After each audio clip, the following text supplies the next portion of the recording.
15 octobre 2020, ngrok utilitaire pour utiliser les webbooks en local. Donc, ngrok c'est quoi? Déjà, ngrok c'est un utilitaire qui est écrit en Go. Donc, Go est un langage de relativement bas niveau, ok? Il te permet d'exposer un serveur web local sur une URL publique aléatoire. C'est-à-dire que quand on va lancer ngrok, une URL aléatoire ici va être générée. Enfin, tu vas pouvoir utiliser une URL aléatoire qui va pointer vers ton serveur web local, ok? Ici, on voit que il y a un sous-domaine ici custom, donc c'est pas quelque chose d'aléatoire ici, mais ça pour avoir un sous-domaine custom de ce type là, il faudra malheureusement banquer et du coup payer 5 $ par mois si tu veux utiliser un sous-domaine custom ou avoir des domaines réservés, ok? Nous on va l'utiliser en version gratuite ici, donc 0 $ hein, par mois, free forever, ok? Donc on aura des URL, donc une succession de chiffres et de lettres complètement aléatoires. Donc ce ne sera pas fixe. Donc important à savoir. Hop. Donc ngrok, pourquoi je te fais une vidéo aujourd'hui? Tout simplement parce que dans la prochaine vidéo de la série Symfony, on va faire de la double authentification sur smartphone grâce à l'API Twilio Authy. Et pour ce faire, on aura besoin du coup d'utiliser des webbooks et ngrok nous permettra de faire cela en développement local, ok? Tu peux également, grâce à ngrok, montrer l'avancée d'un projet à un client pour X raisons, tester des fonctionnalités, voir un peu à quoi ça ressemble, et du coup, sans avoir à déployer sur un serveur distant, ok? T'as juste à taper une commande, paf, ça te prend 5 secondes, t'as un lien, tu lui fournis, nickel. Et à tout moment, tu peux couper le tunnel et compagnie, ok? Tu vas pouvoir également tester, si tu es développeur front-end, tu vas pouvoir également tester du coup tes applications sur smartphone, voir si le responsive est bien intégré et que les events sur mobile fonctionnent parfaitement bien, ok? Donc ngrok ici va être fabuleux pour toutes ces utilisations, ok? Donc trêve de bavardage, maintenant tu cliques, quand tu es sur le site de ngrok, là, ngrok.com, tu cliques, excuse-moi, sur sign up. Va falloir t'inscrire, ok? Donc simple email, mot de passe. Et une fois que tu seras logué, tu arriveras sur ton dashboard ici. Donc ici, tu as un bouton pour télécharger du coup l'utilitaire ngrok. Donc là, ça me met download for Windows parce que je suis sur Windows et que le user agent du coup a informé le site de ngrok que je suis sur Windows, ok? Tu serais sur macOS, tu verrais download for macOS, tu serais sur Linux, tu verrais download for Linux, ok? Ensuite, ici, tu vois du coup une ligne de commande ici, ngrok of token et un token. Je vais la copier, je vais me rendre au niveau de mon terminal et je vais tout simplement la coller et faire entrer. Là, qu'est-ce qu'on voit? Of token saved to configuration file dans un dossier donc .ngrok2 ngrok.yml, ok? Donc moi, je vais me rendre dans ce dossier ici, ngrok2, j'ouvre ce fichier avec VS Code, boum, et qu'est-ce qu'il y a dedans? Donc c'est un fichier YAML, hein, tout simple, et tu vois du coup une clé of token avec la valeur de ton token qui est présent ici, ok? Donc là, bien sûr, je montre le token de façon publique dans cette vidéo, mais après, suite à cette vidéo, je vais me rendre ici dans le dashboard Authentication, Your of Token, et bien sûr, je vais le reset, hein, donc il ne sera plus valide. Donc je le montrerai en fin de vidéo, pas de souci. Donc, une fois ceci fait, donc ça nous a généré ici, dans un dossier ngrok2, un fichier ngrok.yml. Donc ce fichier va être utilisé, parsé à chaque fois, à chaque lancement de ngrok, pour récupérer du coup des données, ok? Donc là, en l'occurrence, si tu as besoin d'utiliser HTTPS, ça sera absolument nécessaire d'avoir un off token. Tu peux rajouter différentes options ici dedans, on le verra par la suite. Mais là, tout d'abord, pour l'instant, on va travailler tout simplement en ligne de commande. Enfin, on va tout mettre dans la ligne de commande, ok? Donc, j'ai lancé un serveur web local avec Symfony, ok? Donc c'est impératif, bien évidemment. Si tu veux pouvoir accéder à ton site par la suite. Et donc, je vais taper ngrok, http, et là, je vais taper, du coup, l'URL, donc local 127.0.0.1 sur le port 8000, ok? C'est tout simplement l'adresse qui est utilisée ici par Symfony quand tu lances le serveur web local, ok? Donc là, je fais Entrée, et qu'est-ce qu'on obtient? Donc ici déjà, premièrement, on voit la région, on voit que c'est United States qui est utilisé. Donc à savoir que ça, c'est utilisé par défaut, mais il y a plusieurs data centers un peu partout dans le monde, et il y en a un en Europe, à Francfort actuellement plus précisément, et donc il serait plus judicieux d'utiliser du coup le data center, d'ouvrir un tunnel vers le data center de Francfort, ok?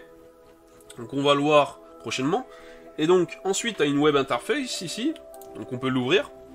Là, on voit qu'il n'y a pas encore de requête qui a été réalisée, donc ça nous indique ça aussi.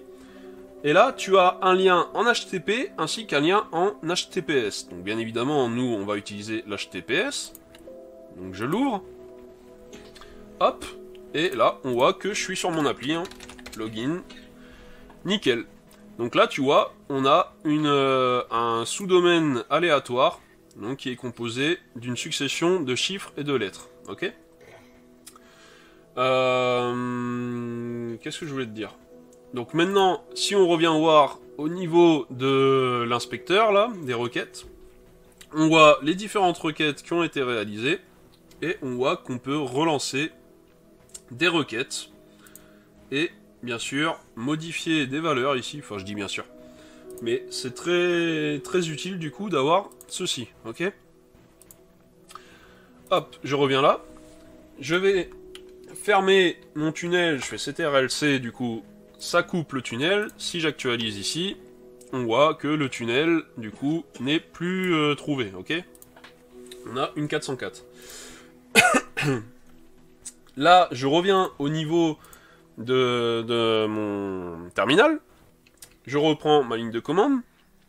Et je vais me situer ici, avant mon adresse, ici. Et je vais mettre un flag région. EU, donc pour Europe, donc qui va taper sur le data center de Francfort, ok? Je fais Entrée, et là, maintenant, tu vois, région Europe EU. Donc tu vois que l'URL a été modifiée, c'est plus la même. Hop, j'ouvre, et bim, c'est parfaitement fonctionnel, sauf que maintenant, je suis sur Francfort, donc du coup, normalement, mes temps de chargement devraient s'en retrouver légèrement améliorés, ok?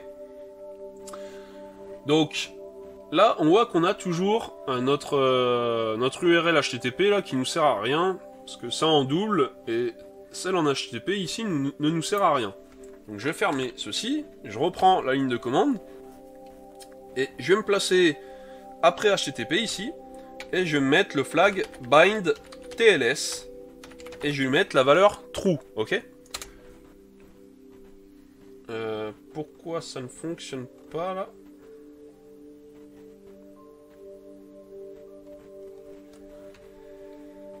Pourquoi il ne veut pas?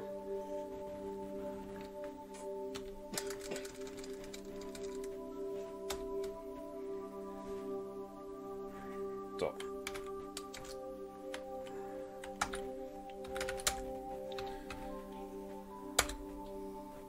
Tiens. Pourquoi il veut pas? Il y a un ordre ou quoi? Bind, TLS égale true. Tiens, trop fort.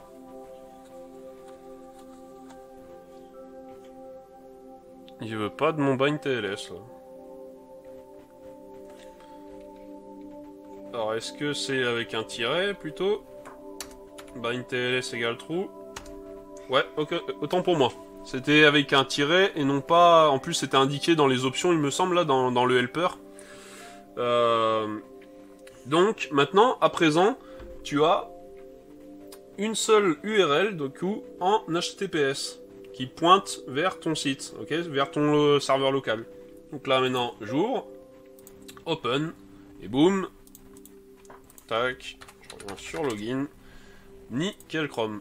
Donc là, l'URL est publique. Là, si je file cette URL à quiconque, il peut du coup voir du coup mon site, ok.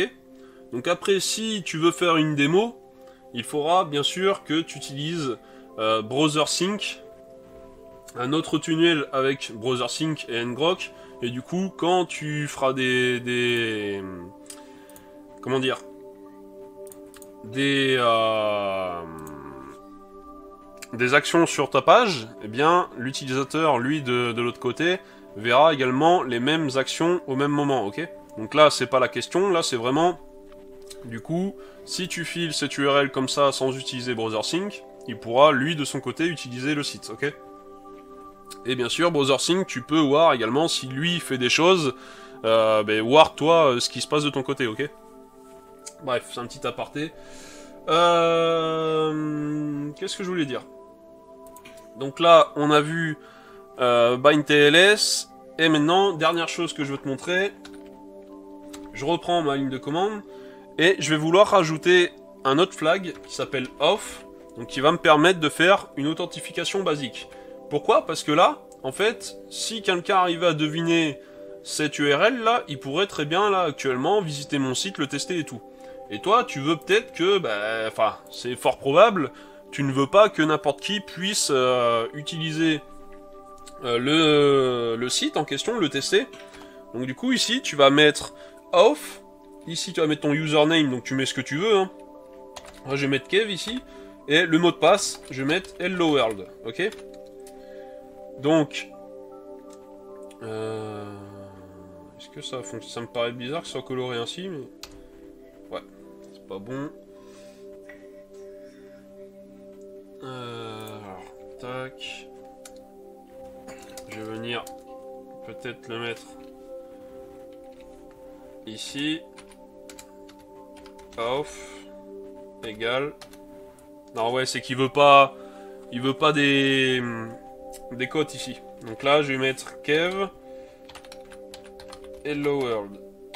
Non, mais non, il m'embête. Ouais, voilà. Donc attends, hop. Je fais CTRL-C, donc je te remonte la ligne de commande. Donc du coup, t'as ton flag, donc là tu vois c'est coloré d'une façon différente, mais pas d'inquiétude, ça fonctionne. Donc le flag off, ici mon username du coup ça va être Kev, et le mot de passe à rentrer ça va être Hello World, ok? Donc ça tu fournis l'URL qui va être générée à la personne qui doit tester, et ainsi que le username et le mot de passe, ok?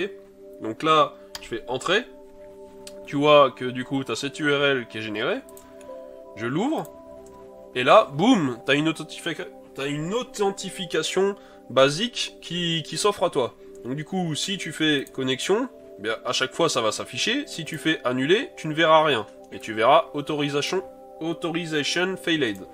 Donc là, tu reviens, tu fais Kev, hello, hello world, je fais connexion, et boum, là, j'ai accès, du coup, au site. Nickel Chrome. Donc là, maintenant, on a vu différents flags en ligne de commande, mais là, voilà, c'est quelque chose qui est quand même... qui peut être agaçant à taper à chaque fois. Donc là, l'idée, ça va être de rajouter diverses options dans le fichier de configuration. Ok? Donc là, je vais te montrer premièrement comment rajouter les informations dans le fichier de configuration, disons global. Et après, je vais te montrer comment créer un fichier de configuration à côté. Admettons que tu veux utiliser pour chaque projet avoir un fichier de configuration bien distinct, ok?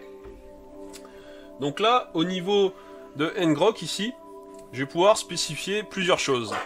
Donc là, déjà, je vais dire que je vais avoir un fichier de log qui sera situé du coup dans mon dossier var. Hop. Ouais, non, je vais pas le faire. Justement, là, je fais le truc global, donc je vais pas parler des logs. Donc, je vais dire que la région, ça va être Europe, ok, EU. Ici, je vais avoir une clé tunnels. Ça va être mes différents tunnels, ok. Donc là, le tunnel, donc là, faut bien se dire que je suis pas dans le fichier ngrok que je vais créer par la suite dans mon projet. Je suis vraiment dans le fichier ngrok global. Donc c'est à dire qu'ici, les tunnels, ça va être les différentes applications, les différents tunnels vers mes différentes applications, ok. Enfin, mes différentes configurations, bref. Ici, je vais faire un tunnel que je vais appeler blog SF, ok. Donc ça sera l'alias à taper. Le protocole, ça sera HTTP. Donc tu as HTTP, TCP, TLS. Donc après, tu check la doc. Je la mettrai, de toute façon, je mettrai les liens en description. L'adresse, du coup, on va pointer vers HTTPS 127.0.0.1 sur le port 8000, ok. Je vais mettre bind TLS, mais attention, ici, c'est avec, du coup, un tiret bas. C'est pour ça que tout à l'heure, je l'ai mis en tiret bas, ça fonctionnait pas ici. Mais ici, c'est bien un tiret bas dans l'IAML. Hein. Donc, à true. Donc, du coup, ce qu'il va faire, qu'il va me proposer uniquement l'adresse en HTTPS et non pas HTTP et HTTPS, ok. Et je vais rajouter l'off ici. Donc, j'ai mis que c'était kev et le mot de passe hello world. Bien sûr, t'évites de mettre des mots de passe bidons du genre, hein, si t'as vraiment... Je vais pas revenir là-dessus, mais là, c'est vraiment juste pour la démo. Donc là, maintenant, j'ai un fichier de configuration globale, ok? Donc là, je peux tout simplement venir ici et faire ngrok start blog sf, tout simplement. Là, je fais entrée, et boum! J'ai exactement les mêmes options que j'avais mis. Hop, je fais ctrlc, je reviens. Donc là, tout ce que j'ai mis là, ok, région EU, bind TLS, l'authentification, l'adresse, j'ai tout mis dans ce fichier. Et maintenant, j'ai plus qu'à faire ngrok start blog sf, tout simplement. C'est beaucoup plus simple. Hop, je viens ouvrir le link et j'ai bien mon off ici. Kev, hello. Là, je tape n'importe quoi. Kev, hello, world. Et boum. Nickel chrome. Hop là.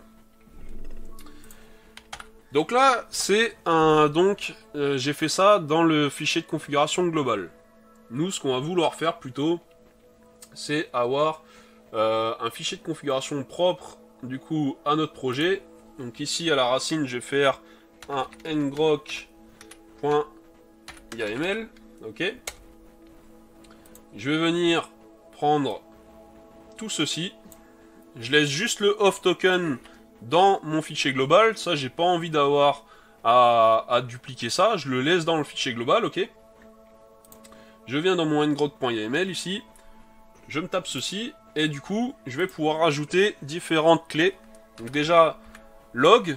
Je vais dire que mes logs seront dans var, log, ngrok. Et ça s'appellera ngrok.log le fichier. Mais là, on aura une erreur hein, si je lance ceci, parce que dans var, log, je n'ai pas de dossier ngrok ici. Donc du coup, je viens créer mon dossier ngrok, ok? Et après, il me générera bien sûr tout seul le fichier ngrok.log. Je veux que mes logs soient au format, du coup, j'ai le choix, soit JSON, soit log FMT, soit terme. Donc après, tu check la doc.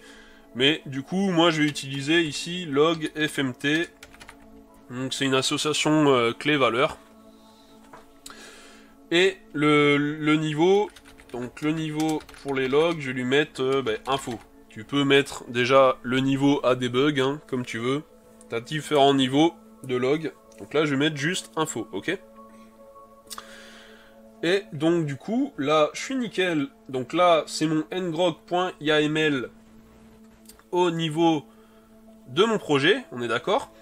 Et là, du coup, pour utiliser, du coup, ce ngrok.yml, mais tout en prenant en compte mon off token, parce que je t'ai dit qu'on a besoin dans tous les cas du off token si on veut desservir du coup en HTTPS, il va falloir que je tape une ligne de commande bien précise. Donc du coup, je vais faire ngrok start, et là, je vais devoir utiliser le flag config. Donc config ici, égal. Je vais devoir pointer vers mon fichier ngrok global, donc il est situé dans users, kev.ngrok2, donc le dossier, et le fichier s'appelle ngrok.yml, ok? Et je vais rajouter ici un flag config, donc je vais utiliser un autre fichier, qui lui, par contre, est situé tout simplement dans ngrok.yml. Donc ce fichier ici, ok? Et il faut pas oublier du coup de citer le tunnel en question. Donc là, je fais blog sf, tout simplement. Je fais entrer et boum. Qu'est-ce qui se passe? Là, j'ai bien ma configuration, ma configuration qui est spécifiée ici. Donc celle que j'ai créée ici, en local, enfin en local, localement à mon projet, là dans mon projet. Et j'ai également mon off token donc de ma config globale qui est utilisé également. Sinon j'aurais pas pu lancer ici le ngrok et du coup j'aurais pas eu mon URL ici, ok? Là je fais open et tu vois que ça fonctionne parfaitement. Kev hello hop hello world diagram, ok, tac. Login, nickel. Donc voilà. À savoir que tu peux lancer plusieurs tunnels en même temps, c'est-à-dire ouvrir plusieurs URL pour différents projets en même temps. Hein. Il n'y a aucun souci. Hein. Donc par exemple, je sais pas, tu veux ouvrir le même projet Symfony mais sur deux ports différents, donc 8000 et 8001 par exemple. Mais tu vas définir deux tunnels et du coup ça te permettra d'avoir deux pages. Hein. Deux pages du coup qui auront des URL différentes. Et donc pour ceci, bah, tu spécifies tout simplement les tunnels. Donc là j'ai spécifié blog SF, mais après il suffit de rajouter, je sais pas, t'as un tunnel Toto, bah, tu aurais mis blog SF et Toto quoi. Sachant que tu as également une ligne dans la doc, documentation. Alors c'est où TLS tunnel?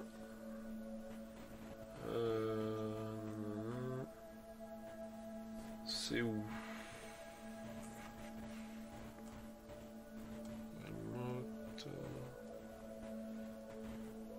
Voilà. Start all qui va te permettre de lancer tous tes tunnels. Donc admettons que tu as créé dans ton fichier de configuration globale que tu as mis dans ton fichier de configuration globale tes différents tunnels, tu vas pouvoir tous les lancer en même temps en mettant le flag ici all, ok? Donc après, je te laisse checker la doc, hein. Elle est très bien faite. Faut pas avoir peur, certes quand tu scrolles comme ça, tu vois qu'il y a beaucoup, ça fait beaucoup à lire, mais elle se lit très facilement et tu vas pouvoir très facilement mettre en route la chose. Sachant que là, je t'ai vraiment expliqué 90%, enfin 80% du truc. Après, t'as des trucs particuliers que je t'ai pas expliqué ici parce que il y a plusieurs choses dans la doc qui sont valables uniquement si t'as pris un plan payant, donc au moins à partir de 5$ par mois. Donc c'est pour ça que j'en parle pas. Mais voilà, donc là maintenant, grâce à ceci, on pourra avoir une URL publique ici, donc protégée ou pas via une authentification basique, ok. Et on pourra notamment dans la prochaine vidéo utiliser les webhooks en fournissant à l'API cette URL, enfin l'URL qui aura été générée. Hein. C'est pour ça que du coup avec le plan payant à 5$, ce qui est bien c'est que tu as une URL qui est fixe, t'es pas obligé à chaque fois de modifier du coup dans l'API l'URL qui est utilisée, ok? Parce que là du coup tu te retrouves à chaque utilisation, à chaque fois que tu veux lancer le projet et utiliser l'API, il faudra spécifier bien évidemment à l'API la bonne URL. Parce que là, si par exemple je ferme mon tunnel, je fais entrée, ici, ce tunnel n'est plus valable, ok? Et si dans l'API, tu as toujours cette URL qui est spécifiée alors que tu en utilises une autre, ben forcément, ça ne fonctionnera pas, ok? Donc voilà, fin de la vidéo. Attends, avant fin de la vidéo, je t'ai parlé du fameux off token. Donc ce que je vais faire, je vais relancer... attends. Non, ce que je vais faire, je fais un reset là. Donc reset, j'ai compris, tu cliques les deux checkbox, tu fais reset off token, et là, tu vois qu'un nouveau token a été généré, ok? Bien sûr, moi je vais le refaire la manip hors vidéo après. Hein. Mais là, si je viens au niveau, du coup, hop, de mon terminal, hop, je fais ngrok, attends, cls, tac, on va revenir là, ngrok, start, mince, attends, je vais reprendre ma ligne, donc c'était celle-ci, où j'utilise la config globale et la config locale du projet là. Donc je fais hop. Et là, qu'est-ce qu'il me met? The off token you specified is properly formed, but it's invalid. Donc soit t'as reset ton token, soit du coup t'as été reset d'une team. Donc ça c'est dans les offres payantes. Genre t'as été enlevé donc tu peux pas y accéder. Donc probablement que genre t'es comment dire ça, parce que dans les teams payantes, dans les offres pro, tu peux également spécifier une whitelist pour des adresses IP. Donc là j'imagine que c'est grosso modo que tu n'es plus ton adresse IP a été supprimée de la whitelist, enfin bref. Après c'est dans les offres payantes. Et pareil là, donc bref. En gros là, faut retenir que là, le token n'est plus valide et ce n'est plus utilisable, ok? Nickel Chrome.